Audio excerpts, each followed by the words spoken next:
Александр Николаевич, Руслан Владимирович, большое спасибо за возможность сегодня выступить.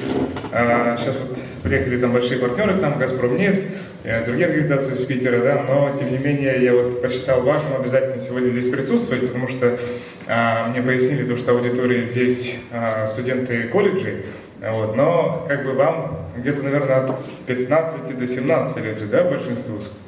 А есть кто помладше или постарше? Поднимите руки, пожалуйста. Сколько лет? 20. 20? Ага, хорошо. Ну вот, недавно вот я встречался с колледжем связи информационных технологий, там, и мне все говорят студенты, а на самом деле это дети. Вот. Я даже как-то уменьшительно ласкательно назвал студентики, там, Гаврил немножко обиделся, директор колледжа, там, но я что имел в виду, то, что все-таки вы дети, и мы должны как бы об этом знать и называть все своими именами. Вот. Смотрите, вот наверняка многие из вас знают, да, что такое масс-медиа. Или нет? Ну, на самом деле, я вот свою коллегу Антонину попросил мне объяснить, потому что я по образованию финансист, вот, и хоть я курирую СМИ, я не являюсь там журналистом, да, специалистом в этой области. Вот, у нас есть отделы, которые этим занимаются, есть люди, вот заместитель мой министра Георгий Петрович Андреев. Моя задача как управленца — это больше вот процесс вот организовывать, да, и задача более стратегического уровня. Ну и, наверное, основное то, что первый вопрос, который я задал всем своим коллегам, у нас получается вот есть Саха Медиа, Улус Медиа, НБК, Саха и так далее, всех перечислять не буду, но в общей сложности более 1200 человек у нас работает в сфере СМИ. Ну а массовые коммуникации, получается, как бы, ну, средства массовой коммуникации, это вот термин, который мне Антонина подсказала, это по сути все. Это теле, радио, видеовещание, это интернет. То, что вы видите на YouTube, там, на каких-то других, возможно, кто-то смотрит YouTube.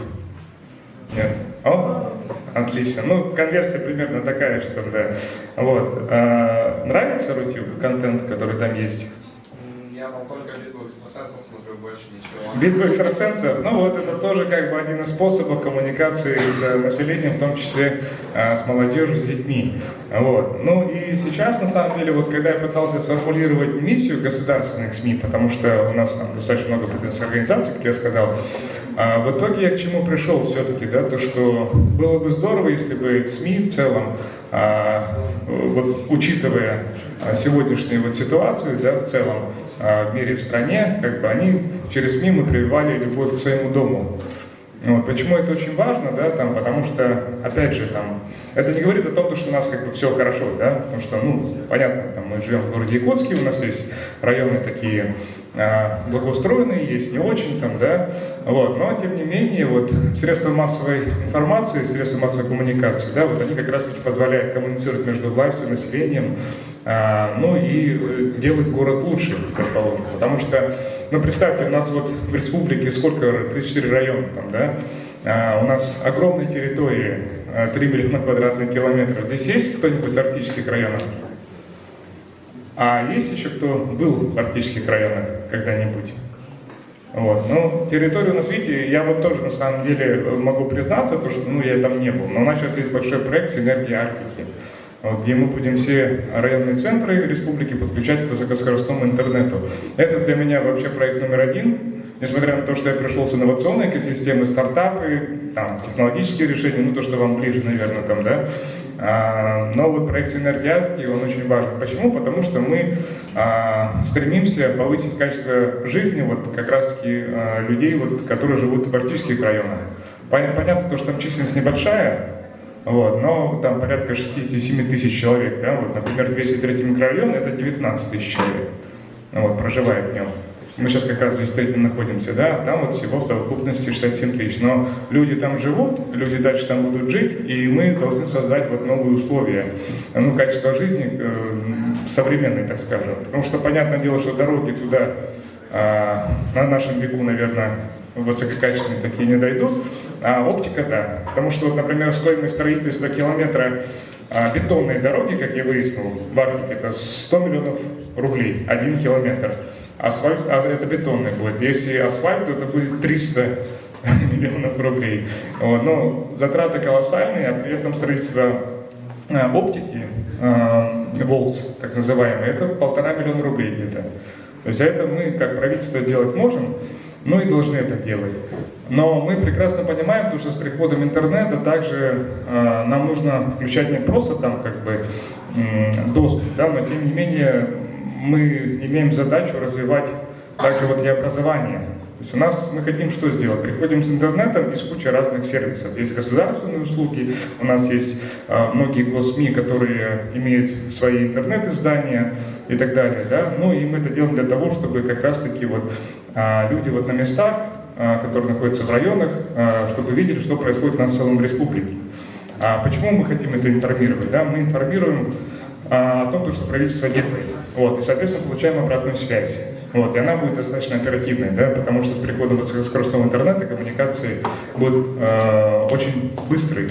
Потому что я вот когда был в ЛТМ, была пленарная сессия, и вот подключилась женщина из Верхоянского района, как бы, онлайн, и, к сожалению, не было слышно. То есть, с одной стороны, я честно вам скажу, что я несколько вот напрягся там, да, в том плане, что будет вопрос по моей теме, я только, вот это была моя первая неделя работы министром, вот, сейчас, я работаю министром 2 месяца с лишним, 2,5 месяца, вот, ну и, конечно, волнение там, да, вот, перед уважаемыми народными депутатами, вот, ну и там связь оборвалась, и сказали, давайте, пожалуйста, там, напишите ваш вопрос. Вот, видите, человек не смог задать вопрос, конкретному вот курирующему министру, да, курирующему отрасли. Но это неправильно. Поэтому мы постепенно в течение 3 лет это сделаем. Но и мы понимаем, что у нас колоссальная ответственность. Как я сказал, мы должны туда приходить не просто вот подключать интернет, там, да, но мы должны говорить о том, что предоставлять свой контент региональный. В том числе вот образовать, например, Якутский колледж инновационных технологий мог бы там записывать свои лекции, которые будут доступны детям, проживающим, обучающимся в Арктике. Вот. Что касается вообще в целом там вот СМИ, мне это со школы нравится эта история, да, почему? Потому что у нас был кружок журналистики, а Владимир Николаевич Федоров у нас вел, это вот писатель, драматург очень заслуженный, вот, и мы вот как-то в игровой, можно сказать, форме там, да, пробовали себя в роли журналистов. Вот. Масс-медиа, там, да, медиа это как медиум посередине, то есть это некий проводник, журналист, который вот как раз-таки группа между там, населением и властью, там, да, ну или каким-то вот потребителем информации, который ее создает, эту информацию. Ну, эта роль на самом деле очень такая достойная. Кто-то из вас планирует работать в сфере журналистики? Ну ладно, кто-то из вас планирует стать блогером? Кто-нибудь делает стримы из вас? Нет? Но вы смотрите вот каких-то блогеров там и так далее, скорее всего, стримы там. Ну вот видите, это тоже есть масс-медиа. Вот. Поднимите из вас руки, которые сталкивались с негативным контентом. Смотрите, знаете, вот вы молодцы, что руки поднимаете, потому что, не может быть такого, чтобы вы не сталкивались с негативным контентом. Просто вы еще дети, вы не студенты, как имеется в виду там студенты вуза, которым там по 17 там, лет и так далее, да? Негативного контента очень много. И вот вам нужно осознавать и фильтровать, там, что есть позитивно, что есть негативно. У меня есть старшая дочь, 12 лет младше, 3 года пока что, она тоже там мультики смотрит, но тем не менее.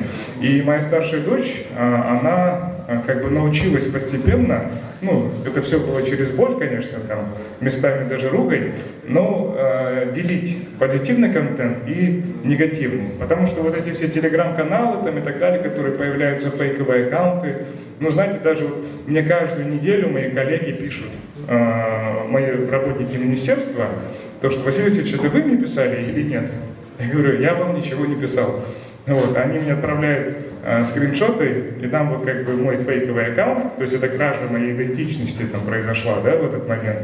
И фильм Василий Васильевич, моя фотография, и пишет там, задает вопросы. А вы знаете ли вот такого-то человека, это наш вот куратор там, да, со стороны органов безопасности. Он задает там какие-то вопросы, вы можете на них ответить и так далее, и так далее. А в итоге это все превращается в интернет-мошенничество. Вот. И это очень важно, там, да, и в телеграм-каналах очень много негативного контента, я это знаю. Всякие вот картинки вы просто так пока не воспринимаете. Уверен, что ваши родители знают об этом, да, и вы, пожалуйста, с ними поговорите об этом, чтобы они вам объяснили, потому что тут, я уверен, 100% детей видят негативный контент, но просто вы об этом пока вот не знаете. Вот. Ну и, соответственно, сейчас вот на примере моей дочери, как бы, я сейчас уже ей больше доверяю, даю больше свободы, чтобы она вот как раз-таки пользовалась этими масс-медиа, несмотря на то, что 12 лет, ну, запрещать это невозможно, скорее всего, да. Тут должно быть обязательно доверие вот со стороны родителей детям. Вот. Поэтому, ну, хотел бы, наверное, на этой ноте завершить свое выступление.